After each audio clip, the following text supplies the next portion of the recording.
BFM Business et Tech & Co présente Tech & Co, la quotidienne. François Sorel.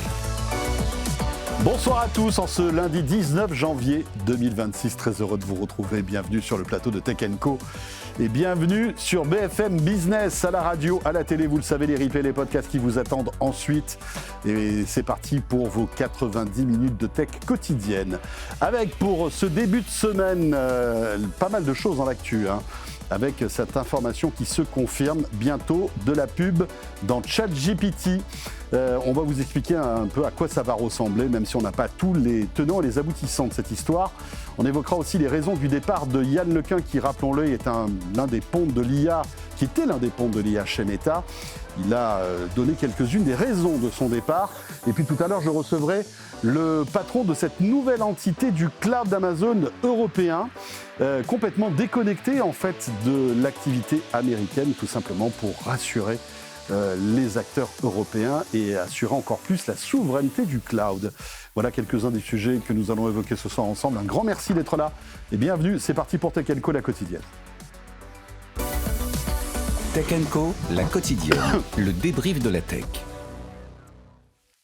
Le débrief de la Q-Tech et on commence la semaine sous les chapeaux de roue. Alors bien sûr, il y a Frédéric Simotel que vous connaissez. Salut Fred. Bonsoir François, bonsoir à tous. Tout va bien, bon week-end. Oui, écoute, voilà, puis plein de news pendant le week-end. Plein de news là, ça arrête n'arrête pas. Ce soir. Bah oui, vous savez, même le week-end, on s'envoie des petits WhatsApp avec Fred en se disant, et avec Léa, notre productrice, tiens, il y a ça comme info, il va falloir qu'on commande tout ça, on n'arrête jamais. Et oui. Et ce soir aussi sur le plateau de Tech & Co, Jean Schmitt est là. Salut Jean. Bonjour François. Président de Jolt Capital. Tout va bien mon cher Jean? Tout va bien. Beaucoup d'investissements, beaucoup de business, beaucoup d'actualités. Bah oui. Beaucoup d'investissements. Le nouveau roi du quantique. Et oui, parce que tu investis dans le quantique, c'est ça? Les deep tech, oui. Dans les deep tech, beaucoup, puisqu'on a 1 milliard à déployer dans les deep tech, donc ça fait un peu d'argent quand même. Ah oui. Dans le quantique aussi, il y a tellement de choses à faire. La science est très prolixe en ce moment. D'ailleurs, au CES, tu sais que cette année, il y avait à l'hôtel Fontainebleau, il y avait tout un espace qui était dédié au quantique. Tu sais, il y a le LVCC, le Grand Hall, il y a le Hall Eureka Park, et au Fontainebleau, qui est un des grands hôtels qui existe depuis quelques années et qui est immense, tu avais tout un espace qui était dédié. Alors, ils disaient à l'IA, mais c'était beaucoup sur le quantique. Pas une semaine se passe sans qu'on voit un dossier quantique dans des senseurs quantiques, des films quantiques, des matériaux quantiques, des ordinateurs quantiques, bien sûr, on en voit plein, mais le quantique, c'est aussi la supraconductivité, c'est plein de choses. Oui, après il va falloir au bout d'un moment se rendre compte, si ça fonctionne, 2, si les stratégies technologiques prises par les uns les autres sont les bonnes, parce que visiblement aujourd'hui on en est encore qu'au début, et donc voilà, c'est des choix, des stratégies technologiques qui sont prises. Il faudra évidemment valider tout cela. Et puis j'ai le plaisir d'accueillir Luc Julia ce soir dans Tech & Co. Salut Luc. Bonsoir François. Luc Julia qui est l'un des pontes de l'IA, co-créateur de Siri, et tu étais auparavant directeur scientifique de chez Renault, que tu as quitté il y a quelques temps. 15 jours. Voilà, une aventure qui a duré quelques années quand même. 4 ans et demi. Voilà, sous l'ère Luca Di Meo. Exactement. Voilà, qui est parti chez le temps de se faire une belle chemise aux couleurs de Alpine. Voilà, il rend un dernier hommage à Renault avec cette belle chemise. Tout va bien mon cher Luc? Super. Las Vegas, le CES aussi, tu y étais? Ouais. Bah ouais, on s'est vu là-bas, on a vu plein de trucs, enfin... Plein de trucs, enfin... Ouais, plein de Coréens surtout. beaucoup d'Asiatiques d'une manière générale, beaucoup de Chinois aussi. Beaucoup de Chinois, mais ça c'est comme d'habitude, mais là beaucoup de Coréens quand même. Ah, c'est un signe, plus que les années précédentes. Ouais. Et ouais.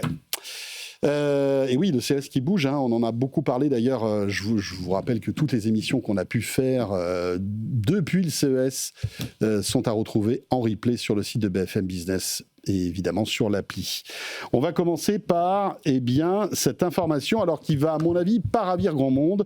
On va bientôt avoir de la pub quand on utilise ChatGPT, les amis.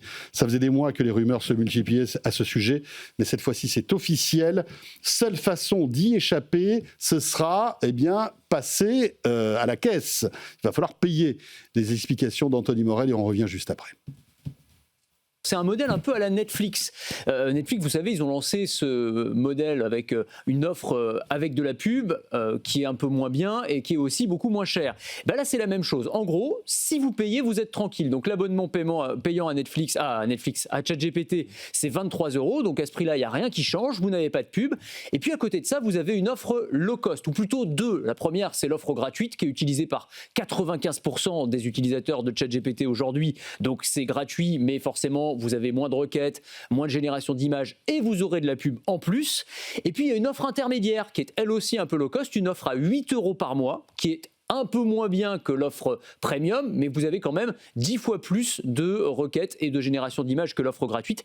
Mais là aussi, il y aura de la publicité. Donc c'est soit vous payez et vous êtes tranquille, soit vous ne payez pas et vous aurez d'une manière ou d'une autre de la publicité. Alors quelle forme ça prendra ? Eh bien, a priori, ce seront des bannières qui s'afficheront sous les résultats de l'intelligence artificielle, en lien avec les questions que vous avez posées. Donc, si vous posez des questions sur la ville de Londres, vous allez avoir... C'est ciblé, quoi. C'est de la publicité ciblée, forcément. Je ne sais pas, des pubs pour des Airbnb ou des hôtels à Londres, par exemple. Alors, l'idée quand même...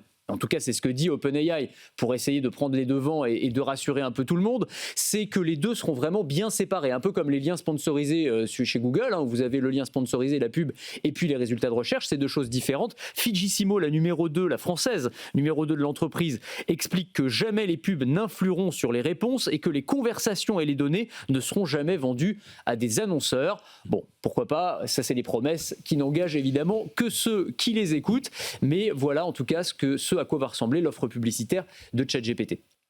Voilà la pub donc qui va arriver, ça fait un moment qu'on en parlait, même avant les fêtes de fin d'année, c'était une rumeur qui commençait à grossir. Donc en gros, le compte gratuit aurait de la pub, la version Go qui est un petit peu plus chère à 8 € aussi, il n'y aurait que après les versions à 25 et à 200 $ où là on n'aurait plus de publicité, une publicité éthique qui ne permettra pas aux annonceurs d'acheter des clics comme sur Google par exemple. Donc voilà, on voit que OpenAI sait qu'il met les pieds sur des sables mouvants, il faut y aller quand même assez doucement. Qu'est-ce que vous en pensez, messieurs? Luc, alors je ne sais pas si tu aimes beaucoup ChatGPT. Ouais, tu sais que j'adore ChatGPT, moi.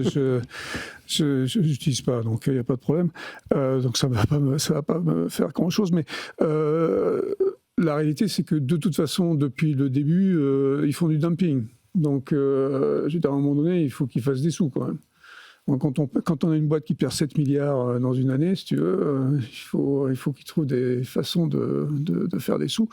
Et comme leurs abonnements, ils seraient à peu près à l'équilibre s'ils étaient à peu près à plus de 20 $, il faut qu'ils trouvent d'autres solutions. Et donc, la solution de leur abonnement gratuit ou presque gratuit, mettre beaucoup de pubs, bonne chance. Voilà, un modèle un peu à la Netflix, c'est-à-dire que pour un prix en dessous de l'offre premium, eh bien vous accédez quand même à du ChatGPT, mais avec aussi de la publicité.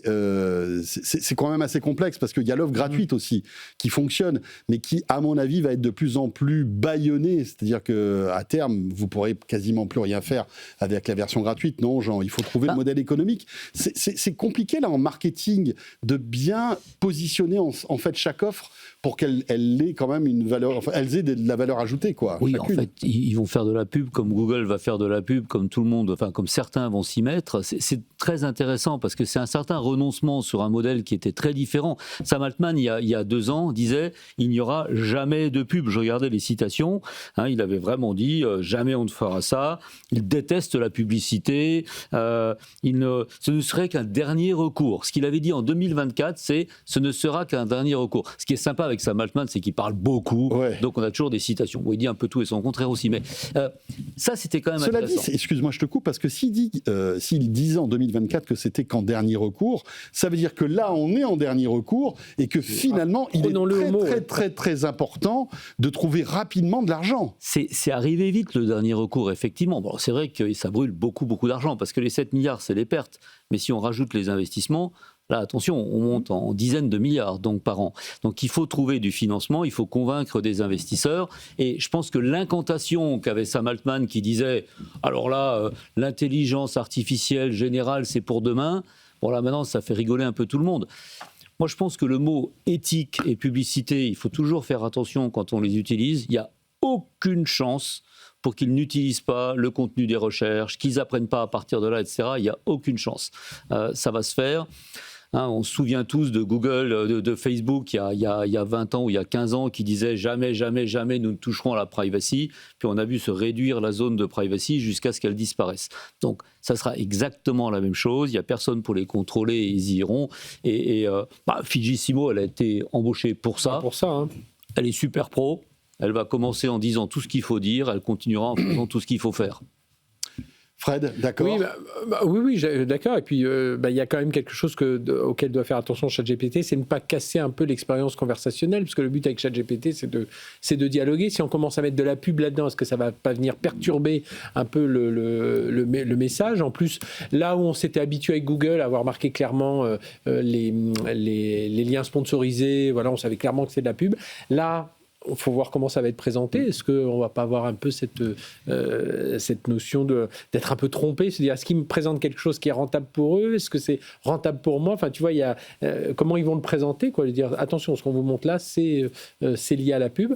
Donc il y a ça. Après, il y a le modèle, parce que tu sais, il y a tout ce qu'on appelle la vague agentique qui arrive, et l'agentique commerce, qui a été dont on a beaucoup parlé à la NRF, qui était quelques jours après le CES, ce grand salon dédié au retail avec les nouvelles technologies. Et l'idée, c'est de pouvoir acheter en fait directement via ChatGPT pour que ton agent fasse tes courses à ta place. Voilà, et Google a annoncé un protocole qui s'appelle UCP, c'est Universal Commercial Protocol, voilà, où le but c'est vraiment de dire j'ai un besoin, et puis j'ai un accord avec Mastercard et Stripe, et le truc est déjà dans mon panier, et j'ai fait ça en un clic, quoi. Donc là, il y a cette grosse concurrence-là. OpenAI a annoncé son propre format.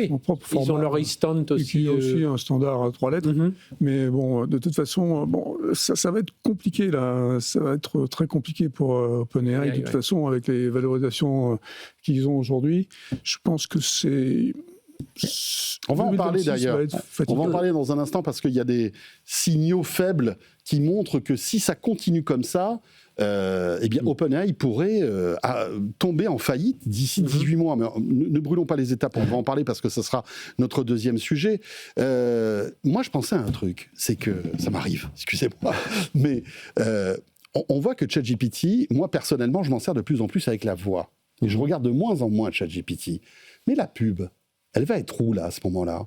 Est-ce que ça va être des comment dirais-je, des petits messages vocaux qu'on entendra un peu comme on entend à la publicité à la radio? Parce que c'est ça, en fait, quand on regarde un petit peu la manière dont progresse aujourd'hui l'IA vocale sur ChatGPT, qui est quand même assez bluffante. Je sais que tu n'aimes pas ça, mais franchement, moi, ChatGPT me bluffe dans sa manière de s'exprimer, avec des tons humains de plus en plus impressionnants. Où est-ce qu'elle sera, la pub, si tu regardes plus ton interface? Il va te le demander, hein. Ce que dit Fred, de toute façon, la réalité, c'est qu'on ne sait pas encore comment ça va être présenté. Donc l'interface, on ne sait pas ce que ça va être. Mais si c'est des petits jingles en plein milieu d'une conversation, ça va être sympa. Ça va être fatigant. Moi, je pense qu'il risque de souhaitez-vous avoir une option avec les jingles? Ils vont te demander ça. Et c'est là où par rapport à ton abonnement. Non, mais des jingles, tu vois, en fait, une publicité audio n'est pas la même qu'un lien cliquable. Enfin, ça n'a pas le même impact. Mais pendant qu'il te répond, tu vas voir ça, tu vas voir Napoléon, ta requête sur je ne sais trop quoi, Napoléon, la stratégie de Napoléon dans telle guerre, il va t'expliquer tout ça, puis d'un coup, il va s'arrêter. Et tout de suite, un message publicitaire. Tu vas avoir quelque chose plutôt comme, tu vois, cette réponse vous est proposée par machin, blablabla. Et après, tu as la réponse. Tu vois le truc dans la tête. Là, oui. Le prix du... Si c'est contextualisé, tu vois. Excuse-moi, juste, Jean, avant que tu donnes ton avis là-dessus, mais imagine cette réponse vous est donnée par Samsung, et que dernière, j'avais posé la question de savoir quel était le meilleur smartphone du moment, ça va poser des problèmes. Je te confirme. Tu vois, c'est ça le truc. Et ça va être très compliqué, ça va être très intéressant de voir ça, il faudra beaucoup d'imagination pour inventer ça. Ceci étant, moi, je repensais, excuse-moi, je reprends au début, à mon dernier recours. Pourquoi il dit on fera ça en dernier recours et il le fait maintenant? Il faut quand même voir qu'on a un moment où technologiquement, tout ce qui est codage, Claude, mange tout le monde. On n'est plus au stade du vibe coding maintenant. Maintenant, on est au stade du prompt coding. Donc, tu écris ce que tu veux et ça te fait des logiciels incroyables, Claude. OpenAI est largué là-dessus. Si on regarde Gemini est en train de rattraper un peu Claude. Mais Gemini est fantastique. Et d'ailleurs, aujourd'hui, en tant que LLM, pour faire du deep search, Gemini est bien meilleur que ne l'est OpenAI. Donc, on a un vrai souci quand on regarde, on voit une value chain qui se crée où le prosumer va être sur ChatGPT et puis les professionnels du développement sont chez Claude parce que c'est ce qu'il y a de mieux. Et puis les gens qui vont faire du deep search vont utiliser Gemini. Et on voit bien que de ce côté-là, ChatGPT, ils sont un peu coincés et la pub, ils ont intérêt à être drôlement imaginatifs. Et je suis d'accord avec toi, ils n'ont pas bien réfléchi parce qu'ils annoncent une offre de pub avant même de parler des formats. Et en fait, moi j'aurais tendance à parler à mes clients, pas les gens qui utilisent, les gens qui vont annoncer, en disant préparez-vous, voilà les 15 formats que j'ai préparés. Vous allez acheter ça à tel prix, ça à tel prix. Potentiellement, vous allez toucher des dizaines de millions de gens sur des requêtes, etc. Il y a un peu de panique là. Et puis je voudrais pas dire, mais Google, à la NRF, ils ont présenté un outil un peu comme ça où ils intègrent à la fois le langage naturel, les AdWords et puis les réponses qu'ils vont donner. Et puis, il ne faut pas oublier que Google, enfin moi je vois beaucoup cette concurrence. Hein. C'est pour ça que je me dis, voilà, ils s'attaquent quand même à un gros monstre. Google, ça fait 25 ans qu'ils font ça. Ouais. Ça fait 25 ans qu'ils ont les canaux, tu vois, de pub, qui savent comment monétiser tout ça. Alors, Fujisimo, elle connaît bien aussi ce sujet-là, mais voilà comment les annonceurs, tu sais, avec Google c'est clair, enfin il y a des choses qui sont déjà bien établies et puis Google va dire ben non, ça va être intégré dans Gemini, donc voilà comment on va, et ils vont poursuivre un peu ce dialogue. Là il va falloir refaire tout avec des annonceurs, même si une Fujisimo, je suis sûr, connaît bien ce système. Voilà, les autres ils disent écoute, avec Google ça marche plutôt bien, là qu'est-ce que vous me dites, qu'est-ce que je vais faire, enfin je pense qu'elle a aussi ça me rappelle un peu l'arrogance d'Apple avec Maps, tu vois. Ils sont arrivés en disant on va faire nos maps, nous c'est bon, non ça va être plié, mais on a vu ce que ça a donné parce qu'ils avaient dit que, alors que bon, Google avait 10 ans d'avance pour les maps à ce moment-là, et puis bon, ils sont restés en avance. C'est vrai que Maps c'est quand même l'accident industriel d'Apple de ces c'était quand c'était en 2011, donc 15 dernières années, quoi. C'est fou, hein. Ouais. C'est rare de la part d'Apple de s'être planté comme ça. Ouais, mais c'était de l'arrogance pure. On pourra parler dans les 40 ans d'Apple. Ouais. 40 ans d'Apple, ce sera le 1er avril, et on est en train de réfléchir avec Léa et Fred à la manière dont on pourra vous raconter ces 40 ans. Et ça s'annonce passionnant, parce qu'il y a plein de trucs à raconter, bien évidemment. Donc, on y reviendra. Ça, c'était la première actu. La pub qui pourrait arriver, enfin qui va arriver dans ChatGPT. Mais la deuxième, elle est très intéressante puisque en fait, il y a un analyste plutôt renommé qui s'appelle Sébastien Malaby et qui a écrit un article dans le New York Times dans lequel il estime que OpenAI devrait être à sec, c'est-à-dire sans plus d'argent, d'ici 18 mois. Parce que en fait, quand on regarde un peu les dépenses d'OpenAI, c'est grosso modo 1 milliard par mois. Okay, 1 milliard par mois, si on multiplie 1 milliard par 18 mois, ça fait 18 milliards. Okay, dans 18 milliards, OpenAI pourrait être à sec. Et qu'est-ce qui se passe si OpenAI est à sec dans 18 mois ? On évoque souvent avec Fred dans cette émission cette espèce d'explosion de la bulle de l'intelligence artificielle. Imaginez un petit peu les impacts qu'aurait demain une cessation de paiement ou alors un manque de cash de la part d'OpenAI. Qui commence ? Moi, je vois ça très bien. La façon dont ça se passera sans qu'on le sache. Ça se passera par... Les investisseurs ont un gros mot, ça s'appelle le down round. Le down round, c'est quand on investit à une valorisation inférieure à la valo d'avant. Et la dernière chose qui se passe quand on fait un down round dans une société connue, c'est de s'en vanter. Donc on ne le saura pas. D'ailleurs, si ça se trouve, ça a déjà eu lieu. Donc ce qui va se passer, c'est qu'ils vont tous se regarder dans le blanc des yeux en disant « Alors le Sam, il a dit combien ? 1400 milliards ? Ouais, c'est quand même un peu beaucoup, tu prends combien ? 200, moi je prends 50, moi... Ah ben non, il n'y a que 400. Bon, Sam, va falloir faire avec 400 milliards, pas 1400. Bon, ça vaut combien la boutique maintenant ? Alors, on a dit que ça valait cher, ouais, c'est trop cher, la moitié, non, moi je voudrais plutôt le tiers.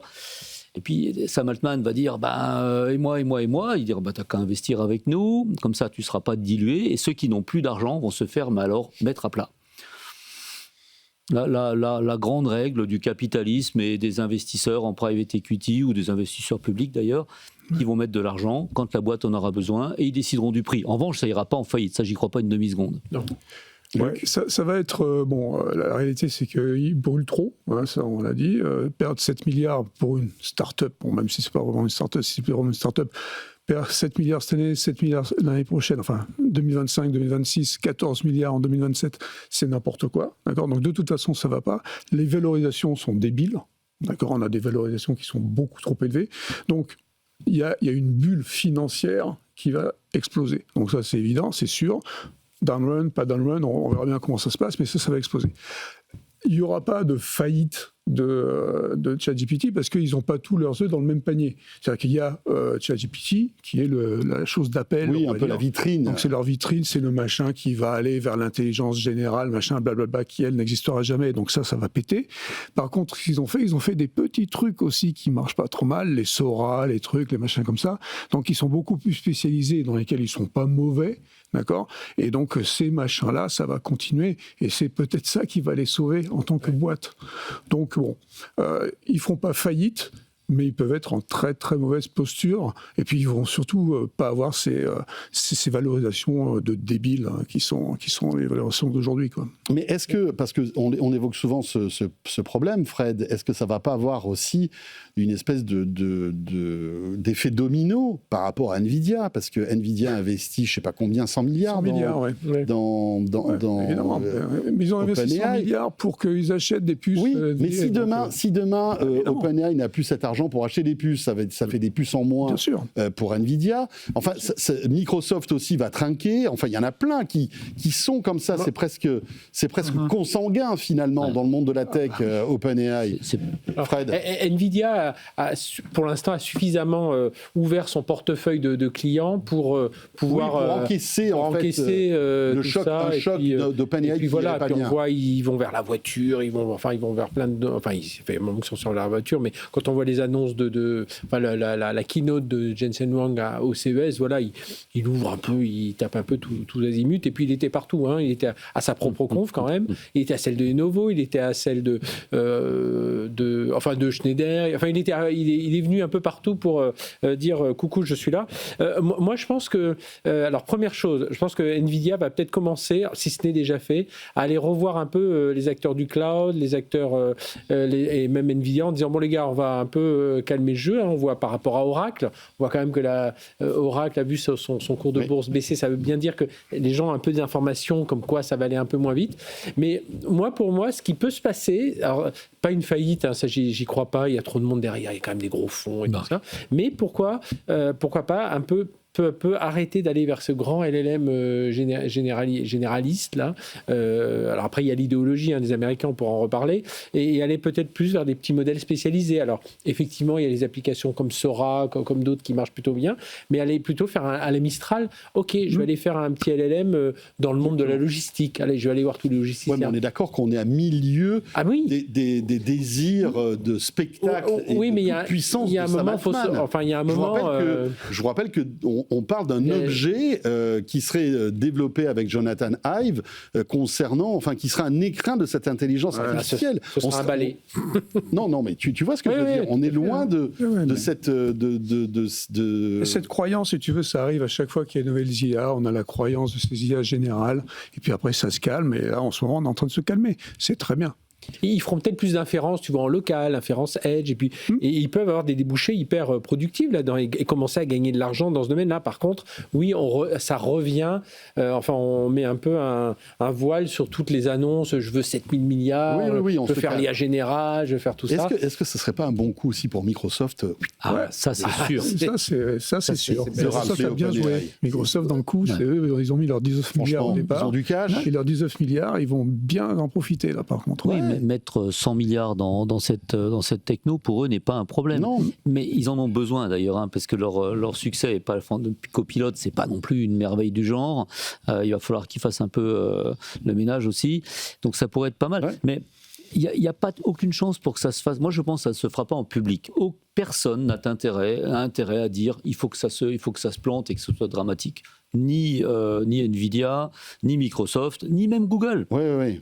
Donc, on lave notre linge sale en famille, c'est ça ? Et le rêve de tout le monde, c'est de faire atterrir, à mon avis, sans péter la bulle. Oui. Faut que la Après, bulle se cela dit, dégonfle. si un jour Microsoft engloutit OpenAI, ça se saura.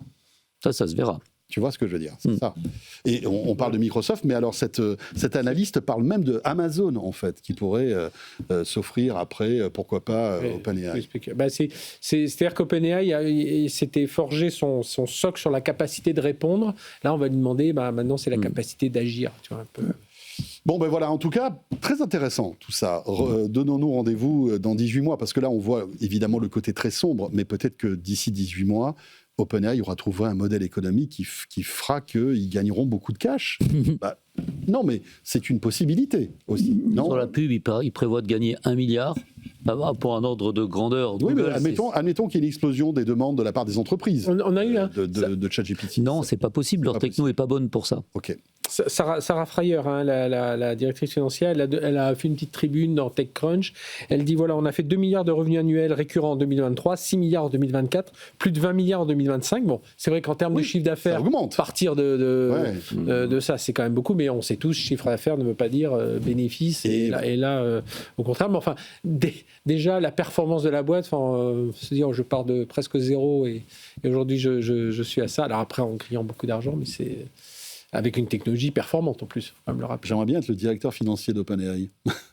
Je ne sais pas.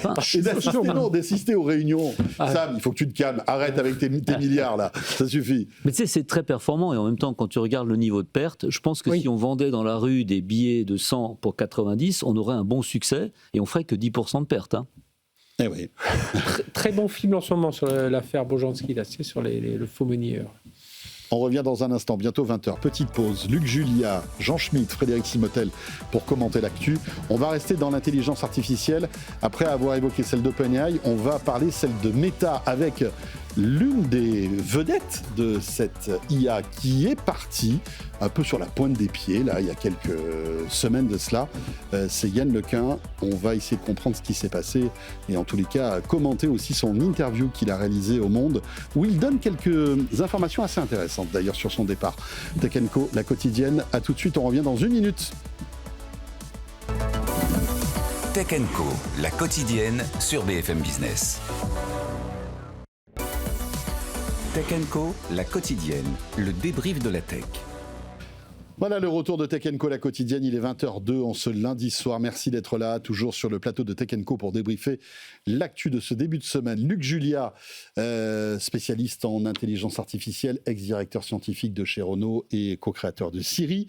À tes côtés, Jean Schmitt, président de Jolt Capital et Frédéric Simotel, qu'on ne présente plus, journaliste à BFM Business.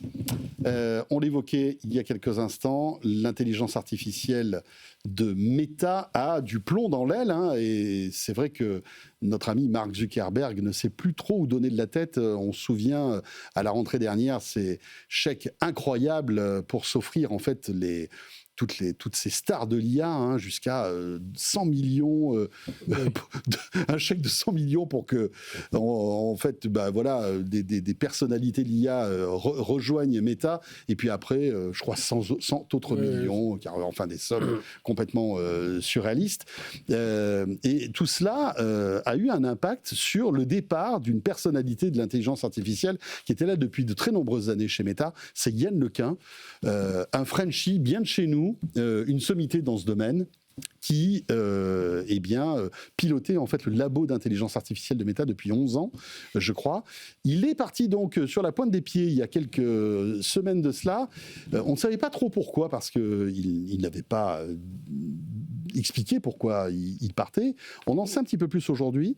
Il a donné quelques bribes d'informations au Monde en disant que finalement, pour rester poli, les trajectoires idéologiques avec celles de Mark Zuckerberg, c'était un petit peu n'étaient plus alignées, quoi, on va dire. Alors il y avait ça, il y avait aussi des désaccords sur les stratégies que prenait Meta concernant l'intelligence artificielle. C'est assez intéressant. Et je voulais avoir votre avis là-dessus parce que je ne sais pas si vous le connaissez personnellement, Yann Lequin. Luc, tu connais Yann Lequin ? Bien sûr, oui. Depuis longtemps. Voilà, parce que vous avez à peu près le même âge.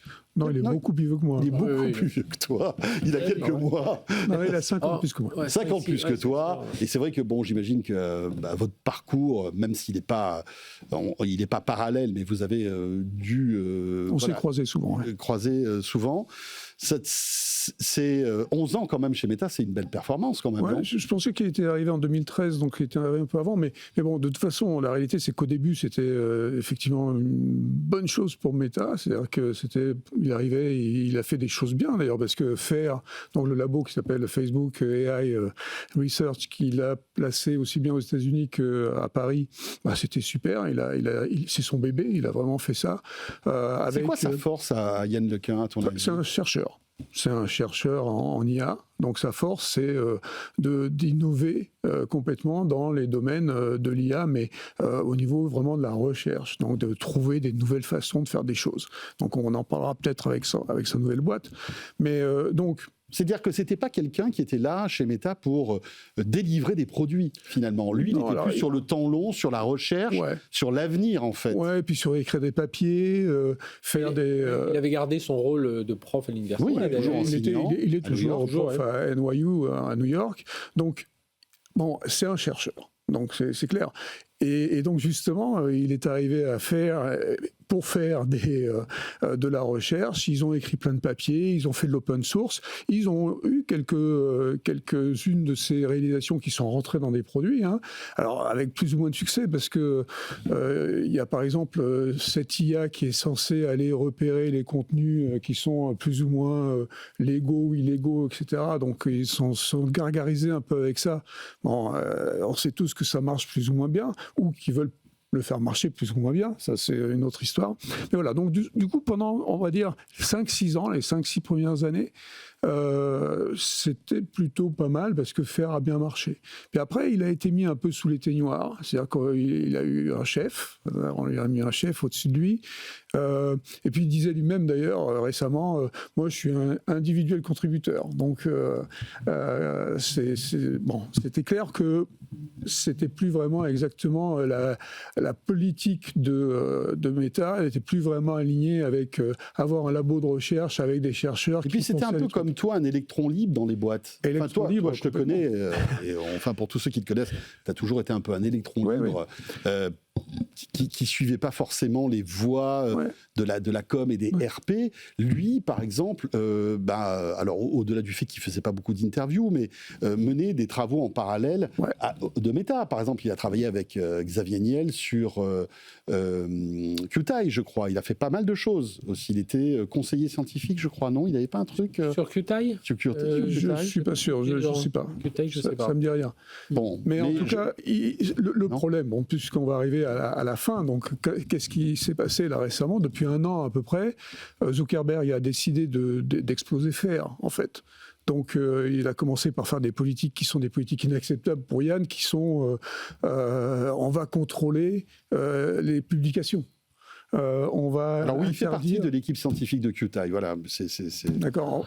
On va contrôler les publications. On va interdire ou on va limiter l'open source. Donc dès qu'on commence à dire ces mots-là à Yann Lequin, ça peut pas bien se passer. Parce que c'est son ADN, ça. Et puis alors, je ne sais pas ce que vous en pensez, mais je pense que tout s'est accéléré avec l'arrivée de Donald Trump au pouvoir. Et, comment dirais-je, le changement de posture de Mark Zuckerberg au sein de Meta et les relations qu'il a tout de suite eues avec Donald Trump, non ? Ouais, Zuckerberg, on sait qu'il retourne sa veste à chaque fois, donc il la retournera la prochaine fois encore une fois.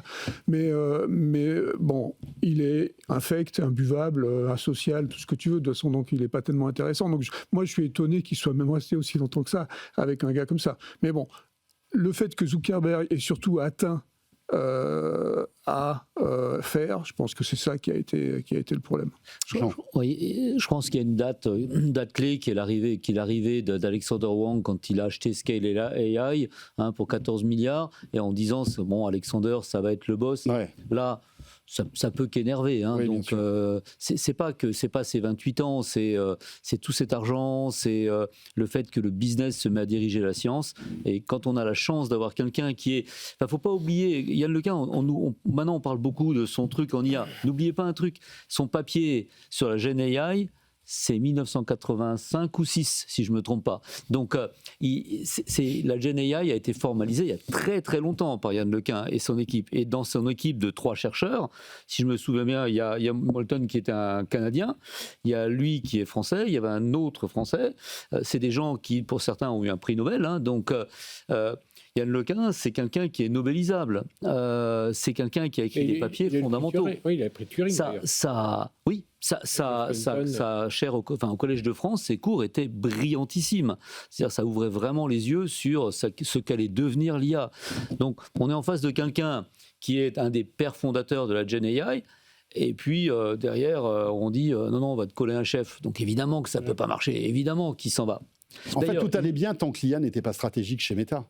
Et à partir du moment où c'est devenu stratégique, où ChatGPT a commencé à exploser, où Gemini a commencé à rattraper son retard, Mark Zuckerberg s'est retrouvé dans une impasse. Il a été obligé aussi d'aller dans cette direction-là. Il n'était pas forcément la direction de Yann Lequin, finalement, aussi. Pour moi, tout allait bien tant qu'on lui foutait la paix. Et à partir du moment où on commence à lui dire faut que tu rentres dans les rails, on met Alexander Wang, là, il rachète Scale AI, mais 14 milliards. Mais plus la paix, parce que de l'autre côté, parce qu'on se rend compte qu'il y a une pression, que la Mach 4 répond pas, puis que la Mach 4 répond pas vraiment Mark Zuckerberg n'est pas un imbécile. Alors je suis pas d'accord avec toi, Luc. Il a dû vite se rendre compte quand même que ce que Meta AI était loin de ce qu'arrivait à faire ChatGPT ou même Gemini. Mais c'est pas ce qu'on lui avait demandé non plus. Oui, mais au bout d'un moment, si tu veux, tu as l'histoire qui te rattrape. C'est que tu te retrouves avec un service, et je sais pas si vous utilisez les services de Meta, dans WhatsApp, dans Instagram, dans Facebook, vous avez maintenant des petits logos d'intelligence artificielle qui finalement ne servent pas à grand-chose. Et voilà. Mais tu as toute la frustration de Zuckerberg, qui a déjà raté le virage du mobile, qui s'est dit à un moment, ça y est, c'est Meta, le métaverse, c'est ça, et ça y est, j'y crois. Et après tout, pourquoi pas? C'est un certain courage de dire je crois en cette techno, je mets des millions, des milliards, et il se rend compte que c'est pas trop ça. Bon, il va réutiliser les développements. Il dit maintenant c'est l'IA, et l'IA, il se rend compte que là, il a pris du retard, que la Mach 4 répond pas à ses attentes, qu'il doit réinvestir, embaucher des gens à coups de milliards. Il se tourne vers Yann Lequin en disant Yann, qu'est-ce que t'en penses? Puis Yann dit moi je fais surtout de la recherche fondamentale, je suis dans ce domaine-là. Oui, mais il faudrait.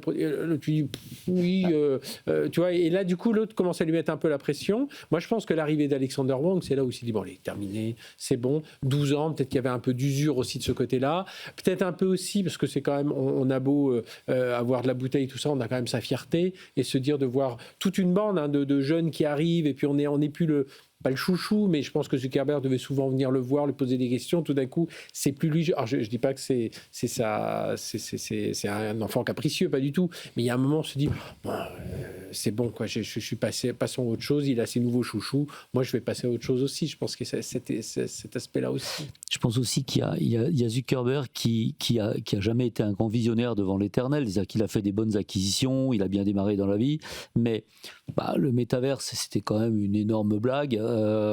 Et sa vision était ridicule et son exécution a été au-delà de ridicule. Je pense que Yann Lequin lui offrait une sortie par le haut sur l'IA en disant nous allons faire une IA supérieure, il faut être un peu patient, il va falloir travailler dessus, mais ce qu'on va faire, ça va être très au-dessus, parce que rajouter des modèles qui sont fabriqués non pas à partir simplement de texte ou quelques images, mais à partir de tonnes de données de la vie réelle, ça va donner quelque chose qui peut s'avérer extraordinaire. Mais il n'a pas voulu de cette vision, parce qu'il n'a pas voulu, il a voulu faire comme les autres, il s'est senti dépassé, il a dit ok, je vais courir la course en numéro 3 derrière ou numéro 4, mais je préfère ça à être numéro je ne sais pas combien pendant un certain temps, quitte à refaire mon retard. Le seul problème, c'est que quand est-ce que les travaux de Yann Lequin allaient se transformer en résultats probants? C'est ça la question. Dans 1 an, dans 2 ans, dans 5 ans, dans 10 ans. Est-ce que tu ne peux pas attendre pendant ce temps-là? Moi, je pense qu'en tant que CEO, tu peux.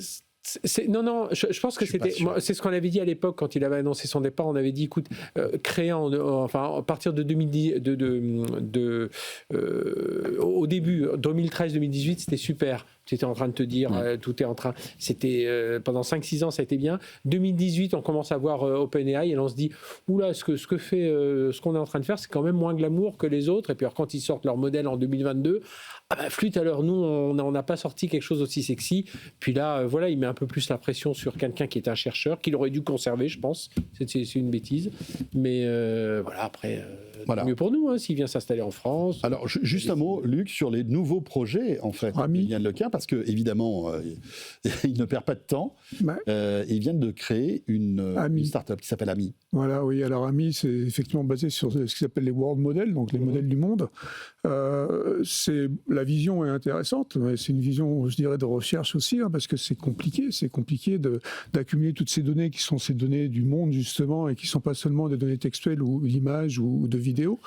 Donc, il va falloir. Ça veut dire quoi, les données du monde, en fait ? Voilà, donc c'est ça le problème. Ça veut dire quoi ? Ça veut dire que tu es capable d'acquérir tout et n'importe quoi. Donc, la température. Voilà, tu dois tout. Donc, en fait, les 5 sens. Les cinq sens humains. Plus même, parce qu'il y a même le 6e sens, à la limite, qui est le sens du contexte.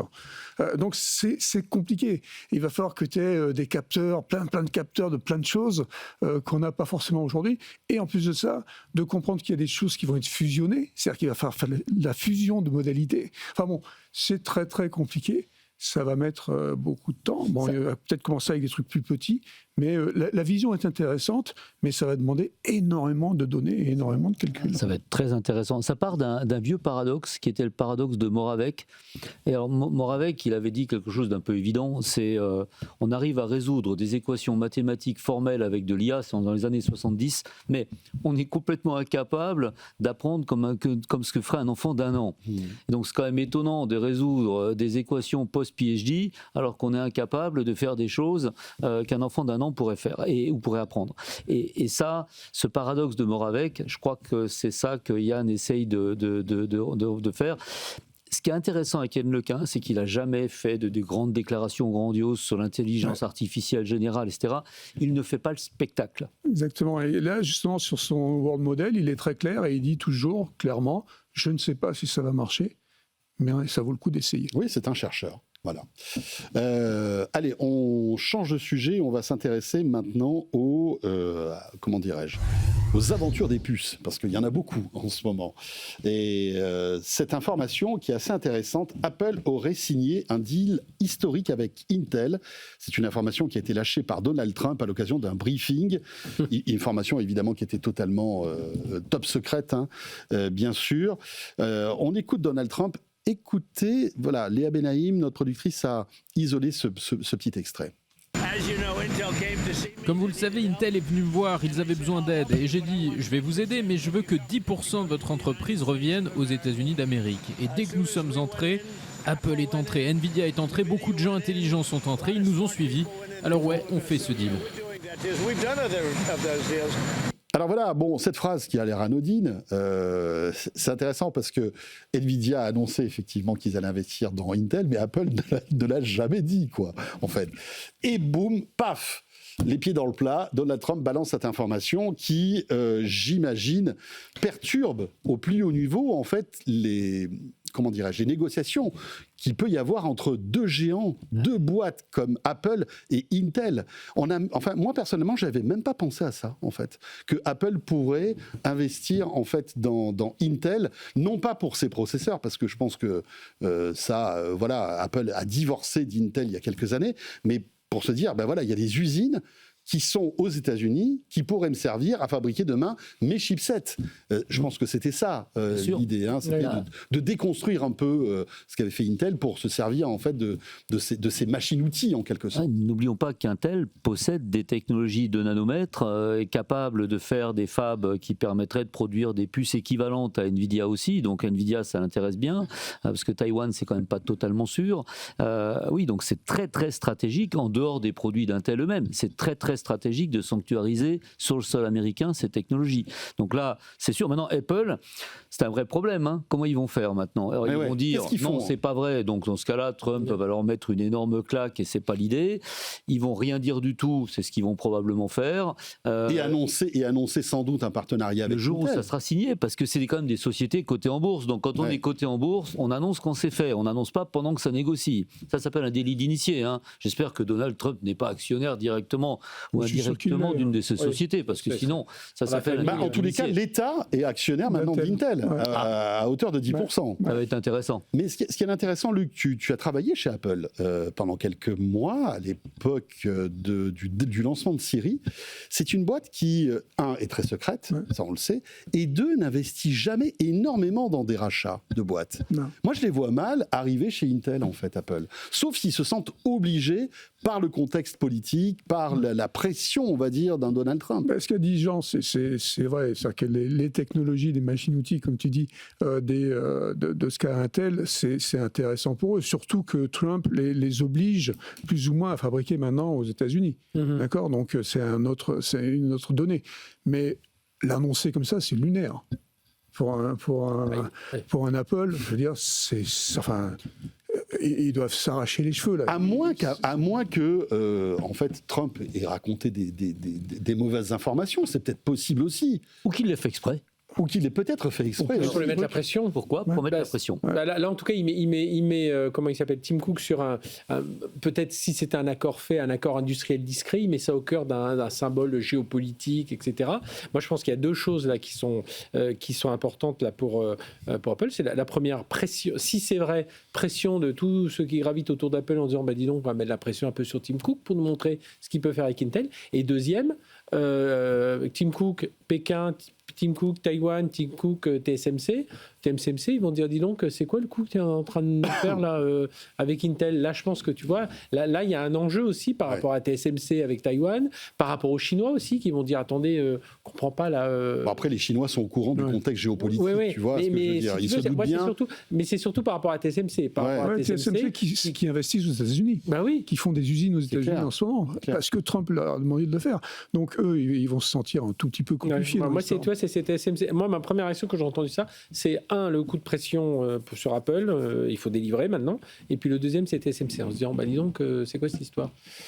Alors, bon, on verra bien si on attend une déclaration d'Apple sur ce sujet ou pas. Mais en tout cas, je pense. C'était très intéressant. Autre sujet, c'est les 500 milliards de dollars du package tout compris promis par Taïwan à l'administration Trump en échange d'un abaissement des droits de douane, passant, je vous le rappelle, de 20 à 15% des investissements taïwanais massifs qui peuvent faire craindre justement un affaiblissement du leadership de l'île dans le domaine des puces. On est toujours dans le même domaine et on écoute les explications d'Étienne Henry, qui est correspondant BFM Business à Taïwan, et on revient juste après. C'est tout un modèle taïwanais qui va s'exporter en Arizona. Les entreprises investissant ou celles qui profitent des garanties de l'État auront les mains totalement libres pour leur installation. On peut donc imaginer que des clusters industriels vont fleurir autour des usines de TSMC, une formule qui a permis à l'île d'obtenir sa place de leader incontesté dans le domaine des puces avancées. Et c'est ce qui inquiète l'opposition taïwanaise, perdre cette position dominante qui offre à l'île une protection face aux velléités chinoises. Mais pas d'inquiétude pour la négociatrice en chef, qui s'est voulue rassurante en expliquant qu'il ne s'agissait pas de déménager tout le modèle, mais simplement de construire. Dans la presse locale, les économistes ne sont pas inquiets non plus. La demande en puces va continuer d'exploser dans les prochaines années. Il existe aussi un doute sur la mise en place à court ou à moyen terme d'une chaîne d'approvisionnement ultra performante dans le domaine aux États-Unis. La première usine de TSMC en est un exemple, avec des complications et du retard à l'allumage. Le directeur financier de l'entreprise a lui assuré sur CNBC que les technologies les plus avancées continueraient d'être développées et mises à l'échelle à Taïwan, qui n'a pas encore perdu son bouclier de silicium. Voilà, alors évidemment, au cœur de tout ça, c'est des centaines de milliards que Taïwan, pas TSMC, enfin TSMC et sans doute d'autres, Taïwan doit investir aux États-Unis pour, on va dire, calmer, la colère de Donald Trump et ne pas avoir cette explosion du coût des droits de douane. C'est intéressant. Est-ce que ça va marcher, à votre avis ? Est-ce que cet investissement est une chose correcte ou pas, à votre avis, Jean? Pour qui? Parce que en Taïwan, il y a le Silicon Shield. Donc Taïwan est protégé du fait que c'est l'usine à puces du monde, en particulier des puces très avancées, donc ils sont protégés par ça. Tout le monde se dit que si les Chinois envahissent Taïwan, ils vont noyer leur fab, ce qui n'est pas du tout avéré, mais ils vont noyer leur fab et on n'aura plus de puces. Donc ça, c'est quand même embêtant. Donc ce Silicon Shield, qu'est-ce qui va advenir maintenant? Donc Taïwan, TSMC, en fait que Taïwan investisse 500 milliards, c'est pas nouveau parce que les Japonais ont fait le même deal, ils investissent 500 milliards aux États-Unis, à la main de Trump d'ailleurs. C'est TSMC le souci, c'est que si TSMC monte son usine, met 250 milliards aux États-Unis, là il y a quelque chose qui va se passer, c'est que ils affaibliraient Taïwan. Mais Trump n'aura plus besoin d'eux. Et donc le Silicon Shield, il va disparaître et Taïwan deviendra chinois. Donc c'est un baiser de la mort. Aujourd'hui, il y a une règle chez TSMC qui est la reine des N-2. Si vous avez une technologie à 4 nano, vous savez, c'est la taille de gravure des puces, c'est ça qui fait que la puce est plus ou moins dense et qu'on peut faire des puces qui font beaucoup de choses sur des surfaces petites. Donc, une puce à 4 nanomètres, c'est moins dense qu'une puce à 2 nanomètres.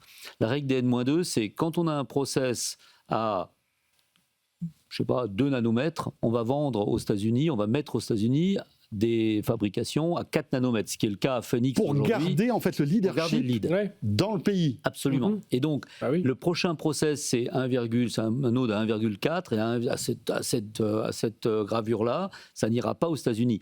Ce qu'il faut savoir, c'est ces 250 milliards vont-ils être... Dans quoi est-ce qu'ils vont être investis? Quel node? Et ça, c'est d'autant plus important pour les Américains qu'aujourd'hui, il y a d'autres pays qui lèvent le doigt. Donc la Corée, on parlait des Coréens, la Corée n'est pas du tout en reste sur le semi-conducteur, et le Japon. Parce qu'on n'en parle jamais, mais Rapidus au Japon, qu'on ne connaît pas bien, en 4 ans, ils sont passés de « j'ai rien du tout et j'ai un grand terrain » à « j'ai une usine qui fonctionne parfaitement bien à 2 nanomètres ». Luc?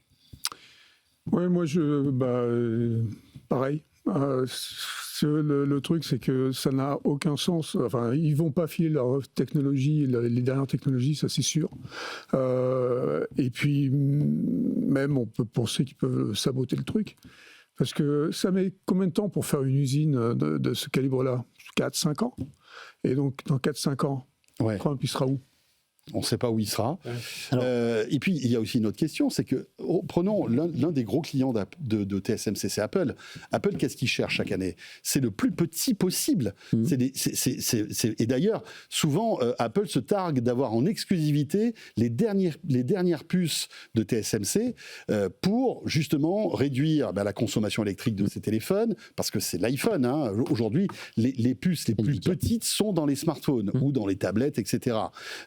En fait, tout le concept de silicone, les Apple Silicon, c'est ça. C'est toujours des processeurs les plus petits parce qu'ils consomment moins, parce qu'ils s'achauffent moins, etc. Parce que c'est plus léger. Donc, Apple ira toujours commander ses puces à Taïwan et pas aux États-Unis. Si, aux États-Unis, c'est toujours les plus grosses, on va dire, les plus grosses gravures, non, Fred?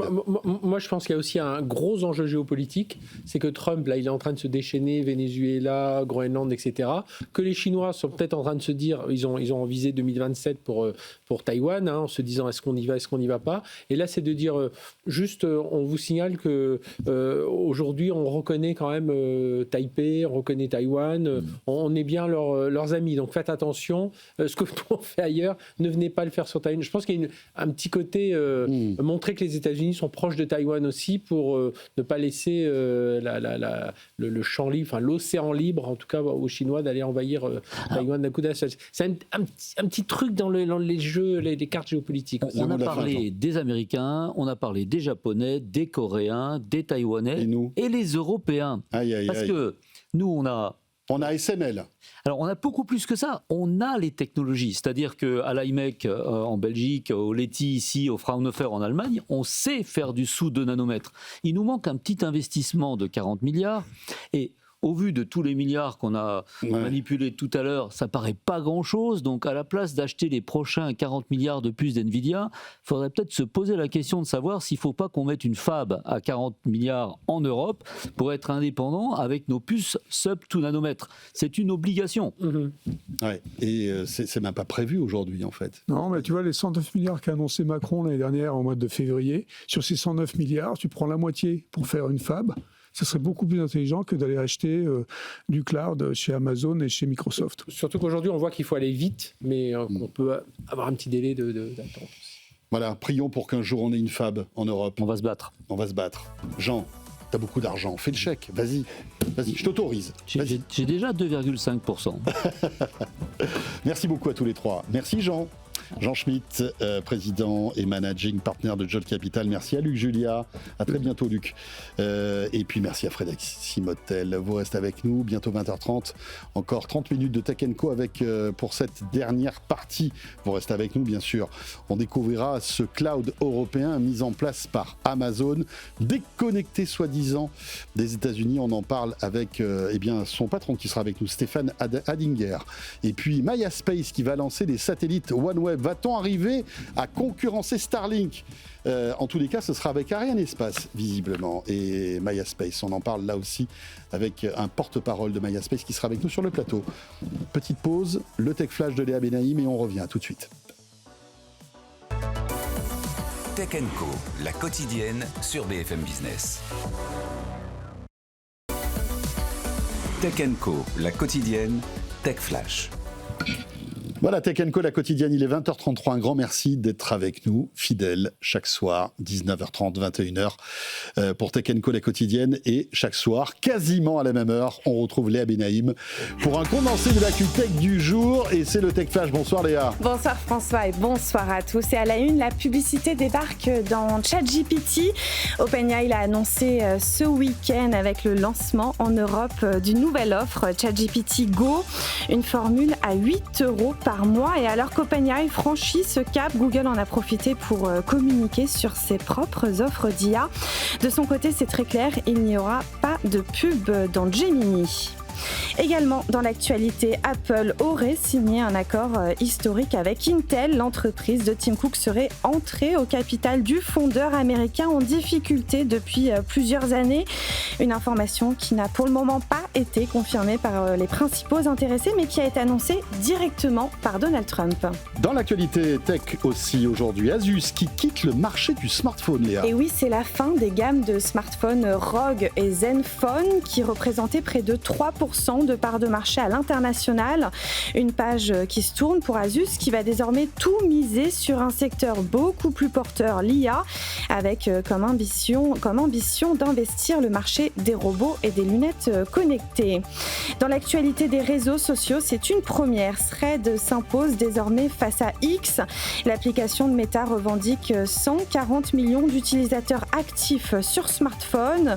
De son côté, l'ex-Twitter plafonne à 125 millions, un chiffre en recul de 12% sur un an et qui s'explique en grande partie par le départ d'un bon nombre d'utilisateurs en réaction aux décisions controversées prises par Donald Trump.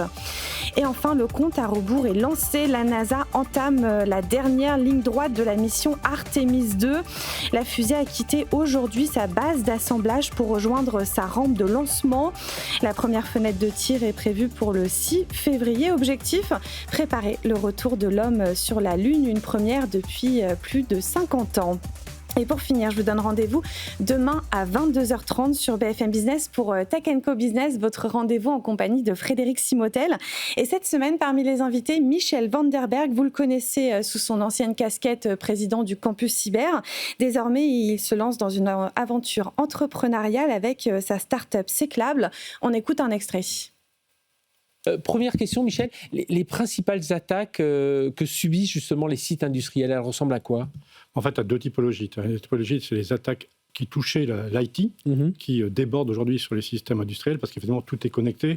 Tu connectes un SAP pour directement donc, envoyer des commandes vers tes systèmes industriels. Ça, c'est les attaques qui touchent, on va dire, encore 80% aujourd'hui du milieu industriel.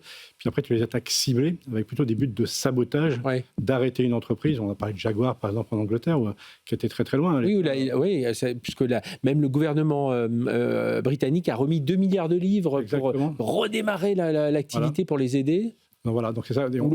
Asahi aussi, le japonais de la bière aussi, qui ont eu aussi une production arrêtée. La grande différence, c'est que l'impact, déjà, ça se voit tout de suite, une usine qui s'arrête, et c'est très, très difficile à redémarrer, parce qu'effectivement, une industrie, ça c'est... comment on peut dire ça, composé un peu à la fois, et effectivement avec des systèmes qui sont très, très hétéroclites. Voilà, rendez-vous à retrouver bien évidemment sur la plateforme Tech & Co comme chaque jour, vous le savez. Il est 20h37, on va parler cloud, souveraineté et un géant américain aussi qui est avec nous sur le plateau. À tout de suite. Tech & Co, la quotidienne, l'invité. Stéphane Henniger est avec nous sur le plateau de Tech & Co. Bonsoir Stéphane. Bonsoir François. Et merci d'avoir accepté notre invitation. Vous êtes directeur technique d'Amazon Web Services, AWS, que vous connaissez bien sûr si vous êtes un fidèle de Tech & Co, le géant du cloud américain. Et vous êtes avec nous aussi pour nous parler de l'arrivée de l'AWS European Sovereign Cloud, qui évidemment fait l'actualité en ce moment parce que c'est une nouveauté qui est assez intéressante. Je trouve que la posture, en plus d'Amazon, sur ce sujet est assez étonnante. Expliquez-nous un petit peu ce que c'est par rapport, on va dire, à Amazon Web Services dont vous êtes, rappelons-le, le directeur technique. Quelle est la différence, en fait, entre les deux entités ? Déjà, c'est un nouveau lancement que nous avons, qui date de jeudi dernier. Donc, on est à quelques jours après ce lancement. Et ça correspond vraiment à une demande de souveraineté, en particulier de résilience opérationnelle. C'est-à-dire une demande où toutes les équipes sont situées au sein de l'Union européenne. Donc, c'est-à-dire pas de dépendance avec le reste du monde en dehors de l'Union européenne. Donc, ce que ça a de commun, c'est le même cloud, ce sont les mêmes services, la même console, les mêmes API et surtout la même couverture de services. C'est-à-dire que là, nous avons lancé plus de 90 services. Ce qui, alors bien sûr, on retrouve les classiques, machines virtuelles comme EC2, du serverless, de l'IA générative, forcément. C'est-à-dire, on est un peu comme à la maison, entre guillemets. On est complètement comme à la maison, mais c'est séparé, c'est déconnecté. Donc ça veut dire que c'est une nouvelle option. Alors les clients doivent ouvrir un nouveau compte. Alors je l'ai fait moi-même vendredi matin, ça m'a pris 5 minutes. Mais donc la console, elle ressemble beaucoup puisqu'en fait c'est la même, mais séparée. L'idée étant qu'en fait cette nouvelle infrastructure, comme elle est située au sein de l'Union européenne, elle est hors de portée des non-européens. Donc ça veut dire que toutes les dépendances qui existent, elles sont situées au sein de l'Union européenne et il n'y a pas de dépendance critique en dehors. Ça signifie aussi que les données des clients et les métadonnées qu'ils ont créées restent au sein de l'Union européenne. Et surtout, puisqu'on parlait de résilience, ça veut dire que l'ensemble des équipes sont situées à l'Union européenne. Donc les exploitants, le support, mais aussi les développeurs qui sont capables, en cas de soucis géopolitiques majeurs, qui sont capables de faire continuer à évoluer, à la fois faire des mises à jour de sécurité, mais aussi des mises à jour des services. Qui va être intéressé par ce type de service ? Si vous le faites, c'est que vous aviez eu des appels du pied, j'ai envie de dire. Bien sûr. Des grandes entreprises, des institutions peut-être, voire même pourquoi pas des gouvernements, je ne sais pas, qui étaient intéressés par être rassurés par votre technologie. Est-ce que vous avez déjà des clients ? Comment ça s'est passé en fait ? Comment vous avez eu le déclic de vous dire il faut qu'on crée cette entité spécifique ? Alors, cette question de résilience européenne, elle est assez ancienne. Elle date déjà de nombreuses années. Donc, cette option, nous l'avons annoncée en 2023. Et alors, c'est ouvert à tous. Donc, vraiment, n'importe quel client peut y aller. Mais ce qu'on imagine comme les clients les plus intéressés, c'est d'une part des gouvernements européens, pour des applications de la sphère publique, et probablement aussi des clients dans des secteurs très régulés qui préféreront aller sur cette option, même si aujourd'hui ce n'est pas une obligation réglementaire. Mais voilà, pour des applications critiques, on parle par exemple de NIS 2. C'est réglementation pour les applications qui doivent absolument fonctionner et pour lesquelles un arrêt de production serait, on va dire, compliqué pour les différents pays. En fait, il y a deux menaces. Il y a cette menace du Cloud Act, qui est un peu un fantasme, j'ai envie de dire, parce que c'est vrai que, rappelons-le, le Cloud Act, qu'est-ce que c'est ? Ça veut dire qu'à partir du moment où une entreprise américaine, même si elle opère en dehors du territoire américain, notamment Amazon, AWS est une boîte américaine, si demain il y a une injonction d'un juge américain sur des données qui seraient même stockées en Europe d'une entreprise européenne, ce juge pourrait y avoir accès. Donc ça, c'est le Cloud Act. C'est déjà arrivé, ça, le Cloud Act, ou pas ? Alors chez nous, c'est pas arrivé. On n'a jamais eu de cas, ni avec une entreprise, depuis combien ni avec d'années ? un gouvernement. Depuis que le Cloud Act existe, donc depuis 2018. Ok.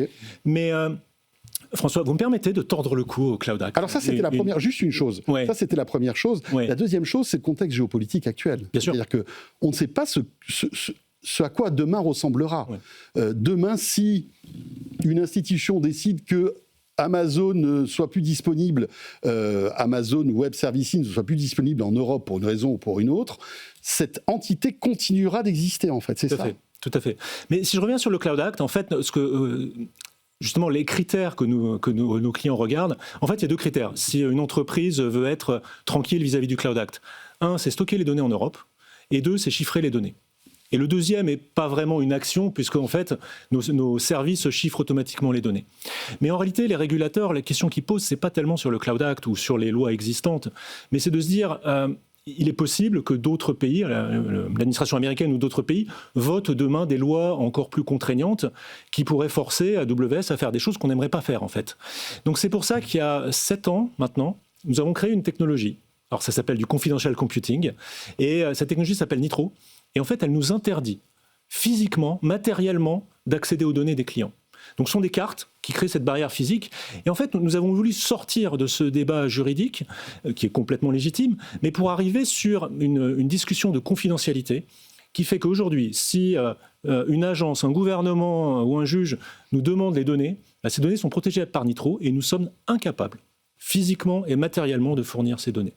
Et c'est ça que nos clients les plus exigeants viennent chercher. Je ne sais pas moi, peut-être qu'il existe des logiciels dans certains services gouvernementaux qui permettraient de déplomber tout ça. On se rend compte qu'il y a toujours... Enfin, voilà... Alors, en termes de chiffrement, nous utilisons des algorithmes de chiffrement qui sont validés par l'ANSSI et qui sont des standards de marché. Donc là, il n'y a pas débat sur la partie chiffrement. Donc pour vous, le Cloud Act, c'est un faux débat ? Le Cloud Act, en tout cas, il n'est pas effectif sur nos clients quand il respecte ces deux critères. Et je dirais même, pour nos clients qui utilisent donc, ces options avec Nitro et qui configurent correctement leurs services, en fait, il n'y a pas débat, même sur des potentielles futures lois. Si on prend donc cet AWS, European Sovereign Cloud, qui a été lancé là il y a quelques jours, est-ce que lui ne sera pas régi aussi par le Cloud Act ? Est-ce que vous en êtes sûr, finalement ? Mais on a cette nouvelle région, la European Sovereign Cloud, a exactement cette même technologie, qui fait que de toute façon, quelles que soient les lois existantes et futures, grâce à Nitro, grâce à ce confidential computing, en fait, nous sommes incapables de fournir des données déchiffrées à une autorité quelle qu'elle soit. Mais ça, c'était déjà vrai. Donc c'est presque plus pour rassurer vos clients que vous lancez ce cloud que d'une peur, en fait, que, on va dire, un pays, ami ou ennemi, puisse accéder à des données confidentielles, c'est ça ? Oui, parce que ça existe déjà, comme je disais, dans les régions existantes. Donc aujourd'hui, avant European Sovereign Cloud, nous avions 6 régions dans l'Union européenne et 8 en Europe, dont la région Paris, les data centers en région parisienne depuis fin 2017. Mais ce que apporte le European Sovereign Cloud, c'est cette question de résilience. Donc des acteurs comme Safran, on reste dans l'aérospatial. Safran, dont Frédéric Verger, le DSI Group, était sur scène l'an dernier à la AWS Paris Summit, expliquait que plus de 80% des données du groupe Safran sont éligibles au cloud AWS. Et en fait, alors il ne l'a pas dit sur scène, mais quand on analyse, c'est grâce à Nitro, c'est grâce au chiffrement, et c'est grâce à cette conviction qu'ils se sont faites que leurs données ne sont que à eux. Et donc, ça sera peut-être intéressant pour Safran de confier toutes vos données à ce European Sovereign Cloud, parce qu'on ne sait pas ce qu'on pourrait imaginer demain. Il y aura toujours cette résilience, en fait, de ce cloud qui sera autonome, en fait. Qui est complètement autonome. Donc, qui est autonome en termes techniques, technologiques, qui est autonome en termes humains, puisque les personnes, comme j'ai dit... En fait, il y a 3 critères pour participer à European Sovereign Cloud, côté AWS. 1, il faut être citoyen de l'Union européenne. 2, il faut être résident permanent de l'Union européenne, ce qui est un statut juridique très précis. Et 3, il faut être physiquement sur le sol de l'Union européenne pour avoir des droits d'accès. Donc ça exclut tout non-européen de la chaîne, qui n'a aucun pouvoir. Et surtout, ce qui est important en termes juridiques, c'est que pour toutes ces personnes, la loi qui prime, ce sont les lois européennes. Les lois allemandes, les lois françaises, et c'est ça. Et ces personnes sont personnellement responsables par rapport à ces lois locales. Est-ce que vous pensez que certains clients AWS vont aller sur cet autre cloud, à votre avis ? Tout est possible. On imagine aujourd'hui, j'imagine que ce sera plutôt des nouvelles applications qui étaient restées sur site, qui vont migrer. D'accord. Je ne pense pas qu'il y aura une migration massive d'une région vers une autre. Tout dépend aussi le contexte tout dépendra, géopolitique aussi, comment il évolue. Voilà, tout dépendra bien sûr, effectivement. Et il y a une petite nouveauté d'ailleurs qui fait partie de l'annonce de jeudi dernier, c'est que nous avons un conseil consultatif, donc un advisory board en anglais, et nous avons 2 personnes qui sont indépendantes d'Amazon. Donc ni des salariés, ni des actionnaires significatifs. Et en particulier, nous avons le général de l'armée de l'air, Philippe Lavigne, qui a rejoint ce conseil consultatif. Donc c'est un général à la retraite, mais vous savez qu'on est général, même à la retraite, on reste un militaire, avec les obligations qui vont avec. Et il a été chef d'état-major de l'armée de l'air, il a été aussi un très haut poste à l'OTAN. Et il va participer à ce petit groupe qui va à la fois conseiller et surveiller tout ce que fait le European Sovereign Cloud. C'est très clair. En tout cas, initiative très intéressante. Merci beaucoup d'être venu sur le plateau de Tech & Co nous expliquer tout ça. Stéphane Hadinger, donc vous êtes le directeur technique d'Amazon Web Services. Merci François. Il est 20h47. Je vous propose de faire un petit détour du côté de Davos maintenant. Tech & Co, la quotidienne sur BFM Business. Et vous savez que BFM Business est présent toute la semaine pour couvrir forcément ce forum économique mondial. Et on retrouve tout de suite Laure Closier sur place avec le fondateur de Comboy, une start-up qui développe des solutions IA pour le transport routier. La délégation française est en train d'arriver en force à Davos. On est avec Pejman Begui. Bonjour, vous êtes le patron de Comboy. Vous nous avez dit en préparant cette interview, je suis la start-up la moins connue de la délégation française. Vous travaillez sur le transport routier. Qu'est-ce que vous apportez ? Alors exactement, on est la start-up la moins connue parce que ça fait 6 ans que l'équipe travaille dans l'obscurité, dans l'ombre. On développe une IA physique qui permet aux camions d'économiser du carburant. Alors ce que les gens ne savent pas, c'est que les camions, c'est vital pour notre économie. 100% de ce qu'on achète au supermarché, de ce qu'on achète dans les pharmacies viennent par les camions. Et donc faire économiser du carburant aux camions et donc réduire leur impact environnemental, c'est un sujet majeur. Donc c'est ça que vous proposez de faire baisser, de réguler la vitesse des camions. Ça apporte quelque chose aux conducteurs ou c'est juste une question de coût ? Alors dans un premier temps, ça permet d'économiser du carburant, mais effectivement, le conducteur se libère en fait de se soucier de comment régler la vitesse, etc. On fait tout pour lui de manière extrêmement efficace, bien plus efficace que ce qu'il pourrait faire lui-même à la main. Enfin plutôt au pied, en plus on va apporter des fonctions de sécurité à venir pour les flottes, effectivement. À Davos, on a une vingtaine d'entreprises qui font partie de la délégation française, il y a 2 boîtes du quantique, quasiment que des boîtes de l'IA. Qu'est-ce que ça vous apporte, à vous, la start-up moins connue du groupe, d'être dans cette délégation française ? Eh ben, on a eu l'heureuse surprise d'avoir été sélectionné par le président pour faire partie de cette délégation. Pour nous, l'objectif, c'est de justement rencontrer des gens, des partenaires, des futurs clients et de faire connaître qu'en France, on dispose de ces technologies, qu'on a des startups de pointe. Et c'est vraiment ça l'enjeu pour nous. Donc pour vous, Davos, c'est un sommet business ? C'est 100% business, exactement. Et tous les grands patrons de tous les grands groupes sont là. C'est vraiment une très grosse opportunité, oui. Est-ce qu'Emmanuel Macron vous a demandé quelque chose de particulier, de vendre la France, une sorte de sommet de Choose France ici ? Je pense que c'est important de montrer qu'en France, on a des experts de l'IA, qu'on a des startups extrêmement performantes. Et c'est l'un des sujets que, il me semble, Emmanuel Macron souhaite discuter cette semaine à Davos. Oui. Merci beaucoup d'avoir été avec nous depuis Davos. Tech & Co, la quotidienne, la start-up. Voilà, le prochain rendez-vous à Davos avec Laure Closier, ce sera demain. 20h50, on va parler d'espace maintenant, un sujet qu'on affectionne tout particulièrement, et d'autant qu'on va parler, et on va annoncer une bonne nouvelle avec Maya Space qui a été choisi par Eutelsat pour déployer une partie des satellites OneWeb. On va tout vous expliquer tout de suite avec Johan Leroy qui est avec nous. Bonsoir Johan. Bonsoir François. Vous êtes le PDG de Maya Space. Donc vous décrochez ce contrat clé pour les satellites OneWeb de Telsat. Mais j'aimerais d'abord que vous vous présentiez, parce que Maya Space, on ne connaît pas.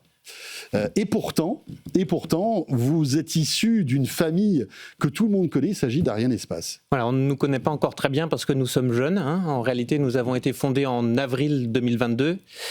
Et nous sommes détenus par Ariane Group, notre maison mère, et on a une mission simple qui est de doter l'Europe du premier lanceur européen réutilisable. Le lanceur réutilisable, qui a été, on va dire, j'allais dire presque banalisé par un certain Elon Musk avec Spaceship. C'est rigolo parce qu'il y a encore quelques années, personne n'y croyait à ces lanceurs réutilisables, même je pense dans les équipes d'Ariane. Et puis maintenant, ça y est, on voit qu'Elon Musk y arrive. Nous, on va y arriver aussi, à avoir ces lanceurs qui vont revenir, parce que rappelons-le, ils lancent des satellites, et ils reviennent, ils se reposent pour être après réutilisés. Voilà, c'est le premier étage du lanceur qui revient. Ouais. En l'occurrence, dans le cas de notre lanceur, c'est le premier étage qui atterrira sur une barge placée à quelques centaines de kilomètres des côtes de Guyane. On va y arriver, oui, parce qu'on a toutes les compétences techniques pour y arriver. On les a en Europe, on les a en particulier chez Ariane Group.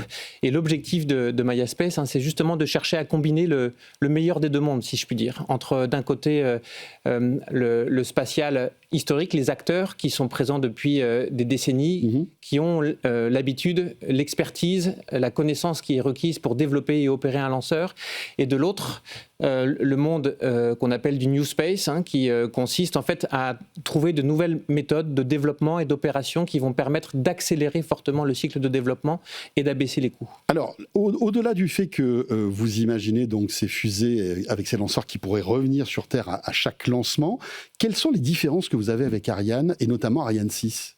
Alors, le lanceur Ariane 6 n'est pas réutilisable. Non. Le lanceur que nous sommes en train de développer est en quelque sorte le précurseur de la future famille des lanceurs européens. Et l'autre grosse différence, c'est la capacité d'emport. Lorsqu'on compare des lanceurs, il faut regarder quelle est la masse qu'ils sont capables de mettre en orbite ou sur une orbite donnée. Le lanceur que nous développons est petit par rapport à Ariane 6. Il est dans la catégorie des lanceurs moyens. Typiquement, on est capable de mettre 4 tonnes en orbite basse, là où le lanceur Ariane 6 est capable de mettre plus de 20 tonnes sur le même genre d'orbite. Voilà, donc c'est la taille en fait. On passe d'un Airbus à 320 à un A380, quoi. Je schématise, mais c'est pour qu'on comprenne. C'est effectivement. Ça, et pour autant, notre lanceur n'est pas 5 fois plus petit, il est 5 fois moins performant, mais en termes de taille, il est assez comparable parce que les choix de design que nous avons faits nous poussent vers l'efficacité économique, et donc on ne cherche pas à faire le lanceur le plus petit possible, on cherche à faire le lanceur dans le meilleur rapport performance sur coût possible. Et donc l'idée, c'est que tout ça s'accélère puisque en fait vous avez décroché ce contrat pour les satellites OneWeb de Telsat. Rappelons ce que c'est. OneWeb de Telsat, c'est une constellation de satellites basse orbite qui permettront d'avoir une connexion Internet haut débit souveraine, j'ai envie de dire, en tout cas européenne. Effectivement, donc on est évidemment très très fiers d'avoir été choisis par Eutelsat pour déployer une partie de leur constellation. C'est pour nous d'abord une visibilité très forte. Peu de sociétés aussi jeunes que nous peuvent se prévaloir d'avoir un carnet de commandes rempli pour les 3 premières années avant même d'avoir démarré leurs opérations commerciales. Et puis c'est aussi la validation de notre stratégie. Nous avons convaincu un acteur renommé comme Eutelsat parce que notre stratégie commerciale est adaptée. En quelque sorte, notre objectif, c'est de proposer à nos clients des services de taxi au prix du bus. Il y a une analogie qu'on fait souvent dans notre industrie. Les lanceurs lourds sont plutôt assimilés à des bus. Le lanceur moyen, Maya, que nous développons, est plutôt le taxi. Eh bien, nous pensons que pour convaincre les clients, il faut être capable de proposer le taxi au prix du bus, et c'est comme cela que nous avons convaincu Eutelsat. Alors, ces satellites devraient être lancés entre 2027 et 2029, c'est ça ? Est-ce que vous serez prêt avec votre fusée dont le lanceur peut revenir sur Terre. Alors c'est notre objectif. Lorsque la société a été créée, elle avait un objectif très clair en tête, qui était d'amener un lanceur sur le pas de tir en moins de 5 ans. Moins de 5 ans après sa création. Donc comme je vous l'ai dit, on a été créé en avril 2022. Donc on a jusqu'à avril 2027. On a même l'ambition de faire un petit peu mieux que cela. Ah, d'accord. Et donc oui, notre objectif est d'être... On pourra avoir un lancement d'ici la fin de l'année ? Si tout va bien ? C'est notre objectif, je ne peux pas le garantir absolument, mais toutes les équipes techniques de MaiaSpace sont mobilisées pour essayer de tenir cet objectif ou au moins d'avoir un lanceur érigé sur le pas de tir en Guyane française avant la fin de l'année. Est-ce que vous lancerez ces satellites même si votre système de lanceur qui revient sur Terre ne fonctionne pas ? En réalité, le premier tir que nous allons réaliser ne sera pas avec tentative de récupération, ni même le deuxième. Nous sommes dans une démarche itérative et incrémentale pour pouvoir accélérer les cycles de développement. On s'inspire du développement logiciel, du développement agile. Et donc, c'est en réalité au bout de 8 à 10 vols qu'on tentera la première récupération du premier étage sur une barge.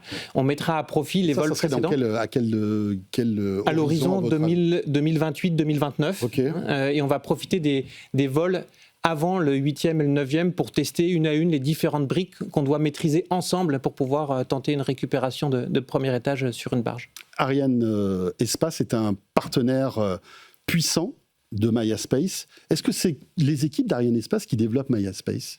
Alors non, nous sommes deux sociétés totalement disjointes. D'ailleurs, les gens font souvent la confusion entre Ariane Group et Ariane Espace. Oui. Ariane Group est le maître d'œuvre du lanceur Ariane 6. Ariane Espace est l'entité qui commercialise le lanceur Ariane 6. C'est vrai que c'est un peu complexe. Oui, voilà. Complexe. Mais donc, ce sont deux sociétés disjointes. Nous sommes une filiale d'Ariane Group, mais qui opère de manière autonome. Alors évidemment, on peut s'appuyer sur l'expertise de notre maison mère. C'est ça aussi qui nous permet d'aller vite. On n'est pas dans l'idée de réinventer la roue. On ne peut pas se permettre de réinventer la roue lorsqu'on veut amener un lanceur sur le pas de tir en 5 ans, alors que cela prend typiquement 10 ans. Mais le développement du lanceur, sa commercialisation sont assurés par les équipes de MaiaSpace. Et les premiers lanceurs partiront quand, en fait, de test ?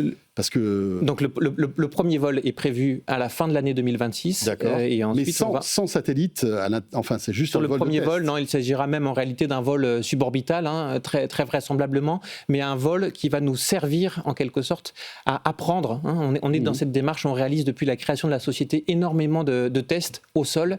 Le premier vol sera le premier test que l'on réalisera en vol, et c'est ces tests-là qui nous permettront, à partir du deuxième vol, de démarrer nos opérations commerciales et rapidement de mettre des satellites de Telsat OneWeb à bord. Johan aura une question un peu vache, parce que quand on voit que SpaceX fait ça depuis des années maintenant, avec une cadence infernale et une réussite qui dépasse l'entendement, je ne sais pas ce que vous en pensez, mais c'est complètement hallucinant.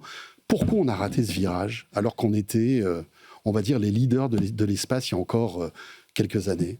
Alors, je n'étais pas là à l'époque, mais ce que Non, mais c'est pour ça que je vous dis que c'est une question un peu vache, parce que voilà, mais malgré tout, je pense qu'on est en droit de se la poser. Oui, mais en tout cas, ce qui est important de bien avoir en tête, c'est que si on a raté ce virage, ce n'est pas parce qu'on n'avait pas les compétences techniques pour le faire en Europe, c'est parce qu'on n'était pas... C'est ça qui est encore plus rageant, si vous me permettez. C'est peut-être plus rageant, mais en tout cas, ça laisse de l'espoir sur le fait qu'on est capable d'y arriver. Si on ne s'est pas lancé dans les années 2010 dans le développement d'un lanceur réutilisable, c'est qu'on n'était pas convaincu de l'intérêt économique que cela représentait. SpaceX manque de vision, on est d'accord à l'époque. Un manque de vision, peut-être une mauvaise anticipation de la manière dont le marché allait évoluer. Ce qui assure l'équilibre économique du lanceur Falcon 9 de SpaceX, c'est le fait que SpaceX est son propre client, en réalité dans la centaine de lancements, voire même plus qu'il réalise chaque année. La majorité, c'est pour les propres besoins de SpaceX, dont d'une certaine façon, il crée artificiellement son marché, mais en même temps, il fait évoluer des technologies qui vont permettre de transformer des marchés de niche en marché de masse, et des acteurs comme Eutelsat OneWeb peuvent en profiter, déployer leur propre constellation, et notamment avec nous. Bon, en tout cas, bravo pour ce contrat. Merci. Et on va suivre avec beaucoup de bienveillance les premiers lancements de MaiaSpace, et rendez-vous à la fin de l'année. Merci beaucoup, Johan Leroy. Vous êtes le PDG donc de MaiaSpace. Pour terminer ce Tech & Co en ce lundi, toujours un vrai plaisir que de vous accompagner chaque soir. On sera là demain, bien sûr, demain mardi, dès 19h30. J'espère que vous serez là aussi, que vous soyez en direct à la radio, à la télé, ou en replay, ou en podcast. Ça n'a pas d'importance. L'essentiel, c'est d'être là. À demain, en tout cas. Tech & Co, la quotidienne sur BFM Business.